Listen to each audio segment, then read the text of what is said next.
Shalom teman-teman, kembali lagi sama aku Ivana. Dan di video kali ini kita akan membahas yaitu hidup ini adalah kesempatan. Banyak orang merasa bahwa hidup mereka ini masih panjang. Bahkan mereka bisa memperkirakan kapan atau di umur berapa mereka meninggal. Memang di Alkitab dikatakan bahwa umur manusia hanya 70 tahun saja. Kalau di atasnya adalah suatu bonus.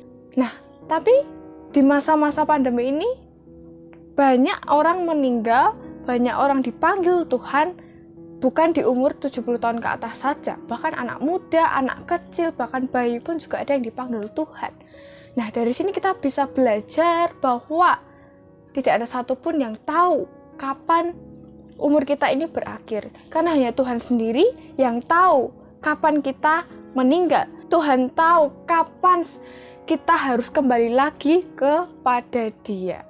Kita mau baca di Lukas 23 ayat 33 sampai 39. Ketika mereka sampai di tempat yang bernama Tengkorak, mereka menyalibkan Yesus di situ dan juga kedua orang penjahat itu, yang seorang di sebelah kanannya dan yang lain di sebelah kirinya. Yesus berkata, "Ya Bapa, ampunilah mereka, sebab mereka tidak tahu apa yang mereka perbuat." Dan mereka membuang undi untuk membagi pakaiannya. Orang banyak berdiri di situ dan melihat semuanya. Pemimpin-pemimpin mengejek dia, katanya, "Orang lain ia selamatkan, biarlah sekarang ia menyelamatkan dirinya sendiri, jika ia adalah Mesias, orang yang dipilih Allah." Juga prajurit-prajurit mengolok-olokkan dia.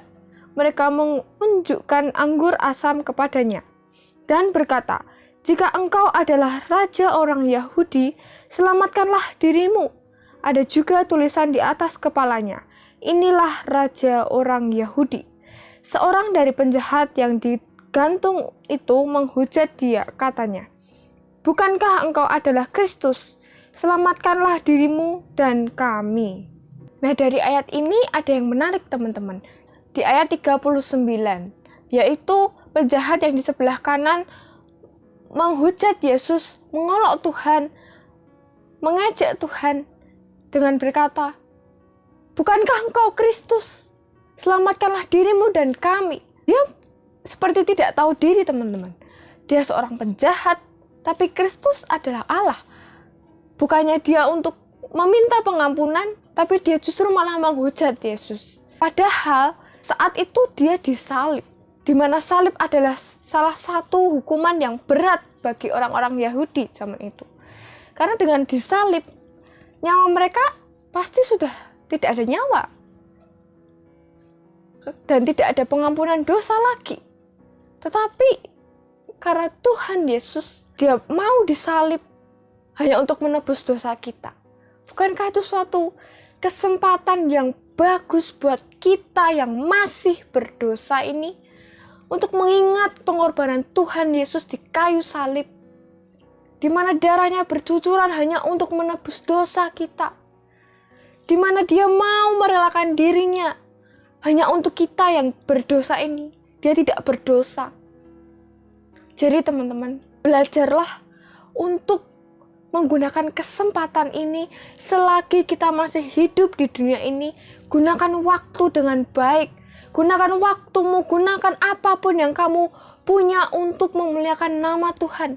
Karena kita tidak tahu kapan kita dipanggil Tuhan. Jangan tunggu terlambat.